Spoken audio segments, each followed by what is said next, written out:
This podcast was produced by OAR FM Dunedin with support from New Zealand On Air. Come join your host Leo of the long-running former Youth Zone show Operation Rakatahi for a deep dive into alternative TV and film on Filmography Now, along with various guest hosts. It'll give you an entertaining half hour on the world of underground cinema. We will examine our opinions, the art at hand, and the film/show's connections to the wider world. Every second Wednesday at 4 p.m. on OAR FM Dunedin, 105.4 FM, 1575 AM, or online at oar.org.nz, Spotify, Apple Podcasts, or other podcast platforms.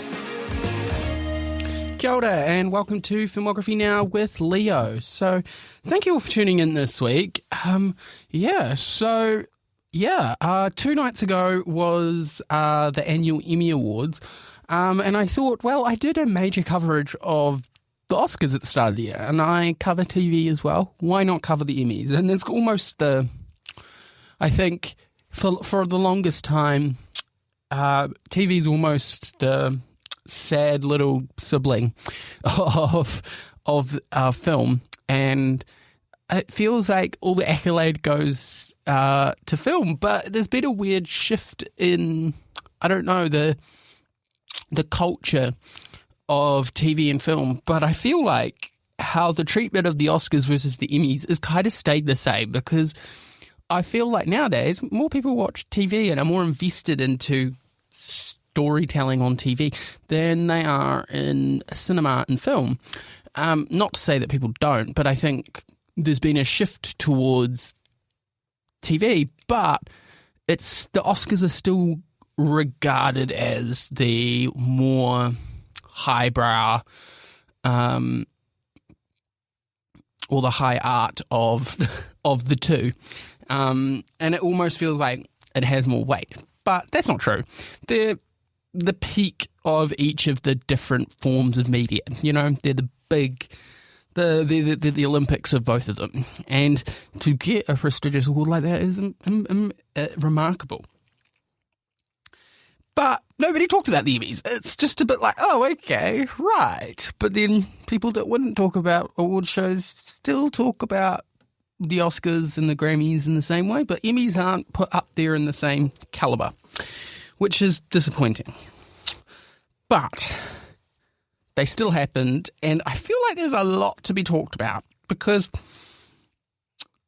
to be honest, I wasn't going to cover it because I hadn't seen a lot of the shows that were nominated, because I think that's also indicative of the time we live in. Like, there is too much TV to watch, and there is something for everyone. And where people come together is where people come together, I guess. But there isn't the tentpole in the same way as there used to be. I would argue The White Lotus has become that, and that was one of the most nominated shows of the night. It actually had it was tied with Severance for the most nominations, but it didn't win any awards, which was surprising because it made a big sweep for the first 2 seasons. But this 3rd season, when I get to the categories, I'll probably explain why they lost, because I feel like the only chance that they had was in the acting categories. But it was stiff competition, and So let me start with the host for the night, Nate Bargatze. He was a fine host. Like, his opening monologue was fine. He was funny in places. But my gosh, the charity gag that I think it made a storm cloud across the entire evening. And I think it's disappointing because it took the wind out of the sails. Like, now, the idea of the Emmy, CBS, the channel it airs on, wanting to donate to a charity and tie it into the Emmys to give it exposure. That's fine, all grand, love it. They were giving a donation to the Boys and Girls Club of America, which is kind of just a extracurricular organisation that provides clubs for children across the United States. And it's a nice charity. I haven't found anything. All I can hear is good things about it. But I feel like they had a gag where they were having a $100,000 donation, and if anyone went over with their speeches, that dwindled down, and it dwindled down, and it dwindled down, and it was, I think, about $1,000 for every 10 seconds you were over, and it was just a bit like, why now? Like, it actually disappoints me because it actually took the wind out of the sails of some of the speeches, because there were actually some phenomenal speeches throughout the night. And it got to a point, I think it takes away from those people's moment. These people have won awards. They've worked their entire career to get an award. And yes, there's always a thing about them always going over time. But I think at this rate, it's just let them. This is the peak of their career. Let them have their moment. It's actually disappointing. And it got to the point throughout the night, people did go over. And it actually took away from some of the delightful speeches that were happening. And I felt like people were preoccupied by the ticking time of the dropping of the money.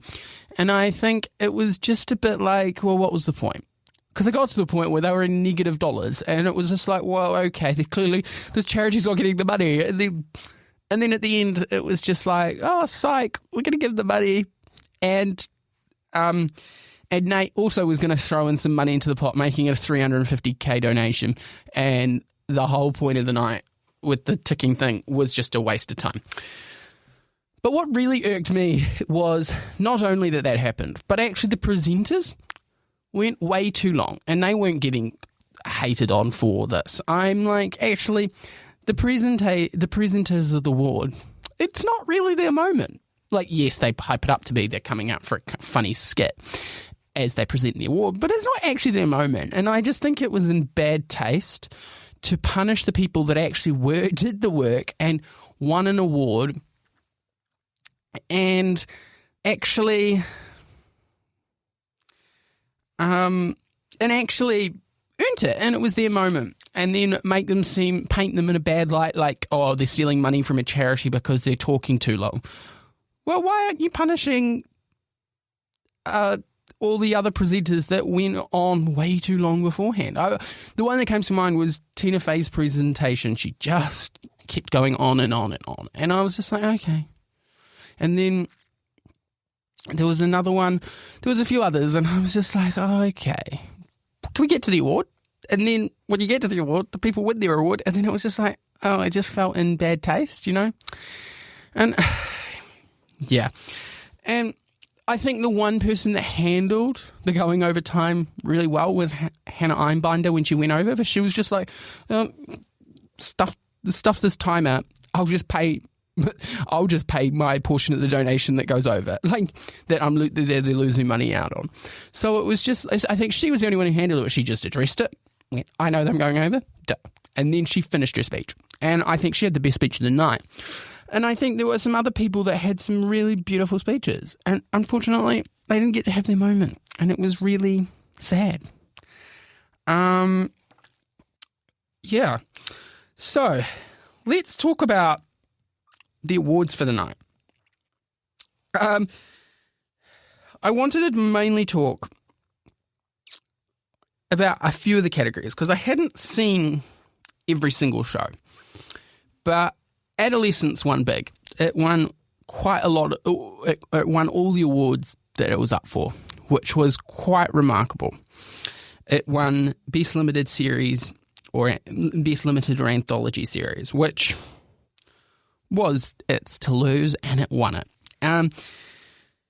And I was remarkably quite happy about that. It was deserved, and I think it was the show of the year. It was the zeitgeist that everyone was talking about. I covered it earlier in the year, and it actually winning made a whole lot of sense, and I was really happy about it. Now, the acting categories. The part that Adolescence Stevens Graham did win, it was actually quite of a surprise. because Colin Farrell, for his portrayal for the Penguin, had won all the other awards leading up to this, and it was almost his to lose, and he was the bookie's favourite to win. And so it was, but also Stephen Graham did a really phenomenal performance. So, I can't complain. Like, I think, and his speech was really remarkable, and I think he brought light to the fact of, he mentioned that he was talking about not many opportunities happen for mixed race kids like him, and he was able to win. And I was just like, found that really fascinating, because it was the first time I heard of it. And I was just like, yeah, good on you. Like, and it opened up a conversation online that I was reading, and I was just really impressed. And it was just like, never assume, because you never know what people's backgrounds are. And it was actually quite interesting to see the discourse around that. And I shied away from the toxic discourse around that. But like, it was actually really eye-opening to see, there's actually mixed race people and you wouldn't have known, and it's not. Yeah. And I just thought his speech was really beautiful about how he didn't think a lot of those opportunities were for him. And especially that this went so big as it was. And yeah, so the one that really shocked everyone, that was remarkable, was for supporting actor. Alan Cooper, in Adolescence, won for Best Supporting Actor in a Limited Series or Anthology Series or Movie. And he is now the youngest Emmy winner of all time. And his role was remarkable, because I think also, like, it was a scary performance, and it was a really mind-exploring performance. And it made you think about the world we live in, and seeing how the toxic online discourse is playing out in young people today was incredible. And also, like, to see a young person who can actually act was impressive, because there's a lot of child actors out there that just cannot act, and it can be insufferable, and it can really take away from a show. But the thing was, he was able to act at the level of all the adults around him, and I don't think it was more deserved. I don't think no one else in that category was at that level of freshness. I think Javier Bardem did a really good performance in Monsters, but we've seen Javier Bardem do lots of performances like that.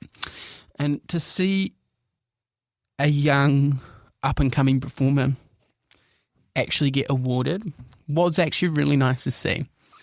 Because I feel like a lot of the time the awards circuit will go, we'll give it to one of the oldies. They're not always going to get it again. This one, they're a star. It's a win that they got nominated. But actually giving it to Owen, and actually, he was already a star from the show, but almost he's leveled up big time. He was already leveled up from being in Adolescence in itself. But I think to be an Emmy-winning actor before you finish high school, nobody can say that. Like, that is just insane. Like, I think only Jodie Foster could have said that, and that's been a long time since Jodie Foster, because she won an Oscar, I think she was about the same age, or she was slightly younger, and it's just impressive. And I think, watch Owen Cooper's rise. I think he might have a similar trajectory to Jodie Foster's career. But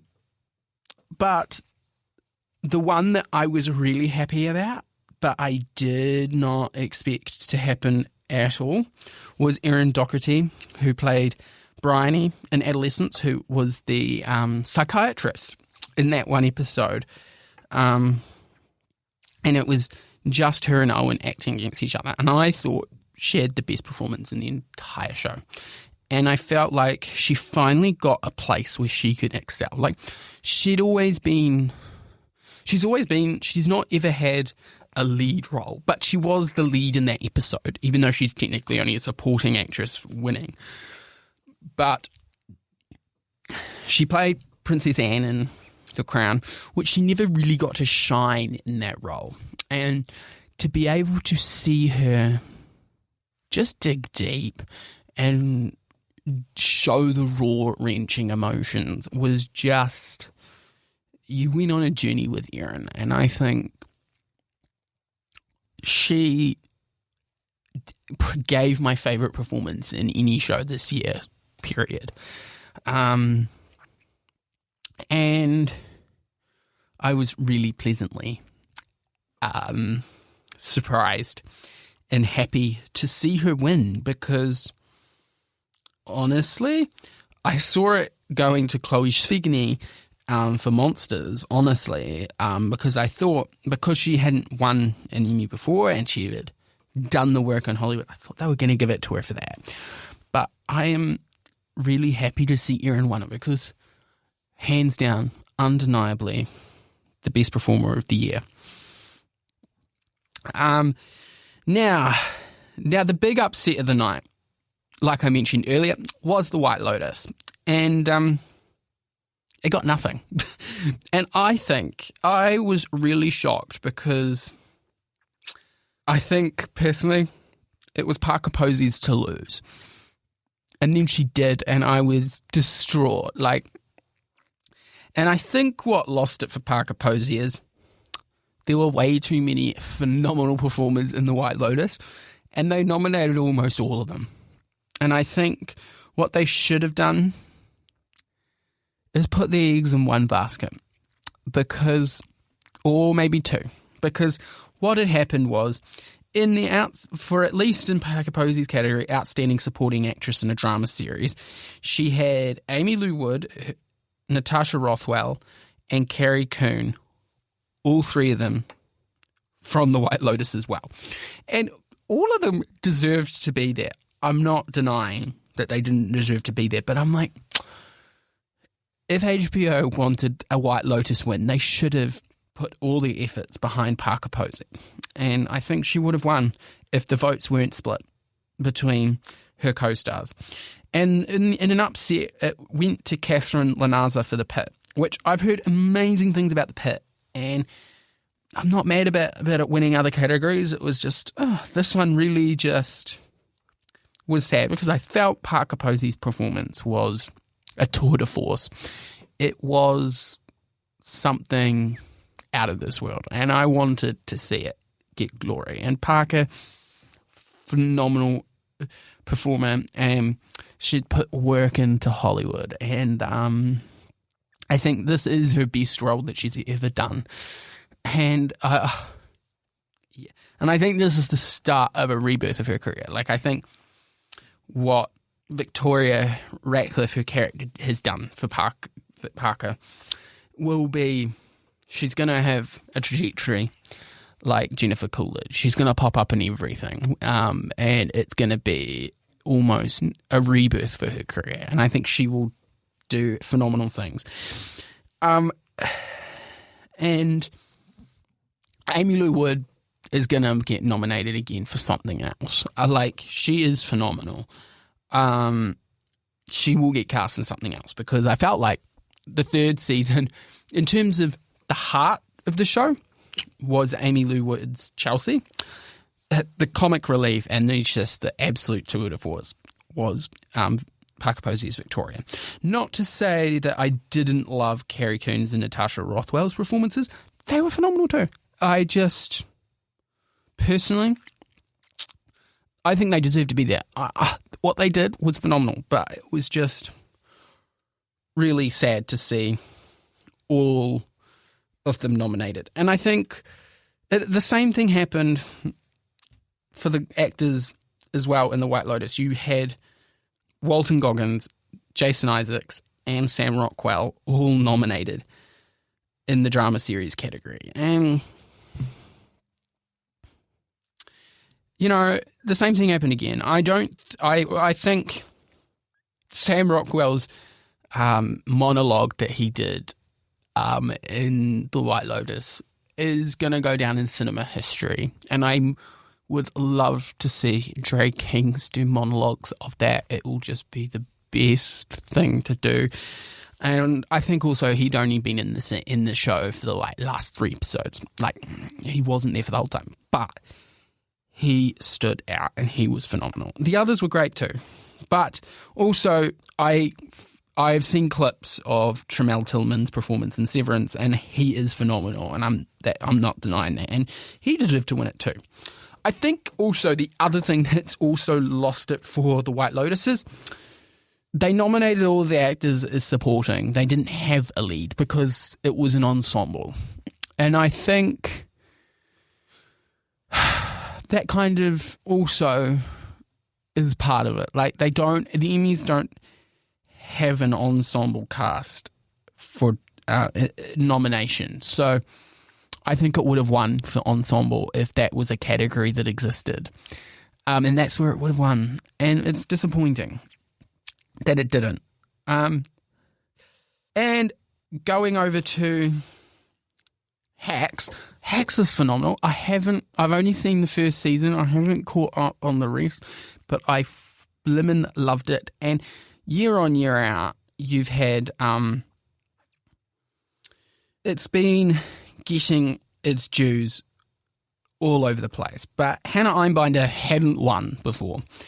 And I didn't think this would be her year. I'm glad she's finally won it because her co-star, Jean Smart, has won it a couple of times already. And she won again this year. And Jean Smart, absolute phenomenal actress.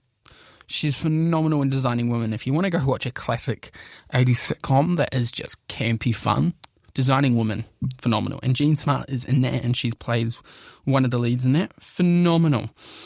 I also probably would have given Kinta Brunson the award this year because Jean Smart's already won. But because Abbott Elementary is a phenomenal show, and I can't recommend it more enough. And Kinta Brunson, tour de force in that show.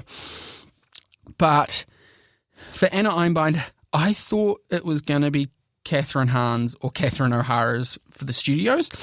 I didn't think the studio would have won quite so big in the other categories like it did, but I thought it was going to be one of those two. But I think what happened for Catherine Hahn and Catherine O'Hara is they lost, but I think the same thing for the same reason that the White Lotus lost. Their votes got split. I think that's all it is. But Hannah Einbinder absolutely deserved. I think also because her character is almost the straight character to Jean Smart's irreverency. I think in comedy you need your foil to your comic relief, and I think Hannah Einbinder delivers on that. But I think what happens is the straight character or the straight man character that almost keeps the balance of the show never gets the credit in a comedy because the comedy is where it's at. And I think she finally won, which I think is deserved. And I think she got her dues. And she had the best speech of the night. And I think the show was lacking on commentary and political bite. And her being able to step up and call out immigration in the US and call out and make an acknowledgement for Palestine in the awards was phenomenal. And I think I would love to see her in more shows because she's phenomenal and I think she's a stand-up human. But that's all I have time for today. Thank you all for so much for listening. I didn't get through all the awards. I just thought the more newsworthy ones I'll talk about and leave it there, and mainly focus on the ones I was invested in, but also the charity was a problem. And yeah, so thank you all for tuning in. If anything in this week's show has affected you in any way, make sure you contact 1737 for support from a trained counsellor. I always include this in every week's show so everyone knows where to go if needs must.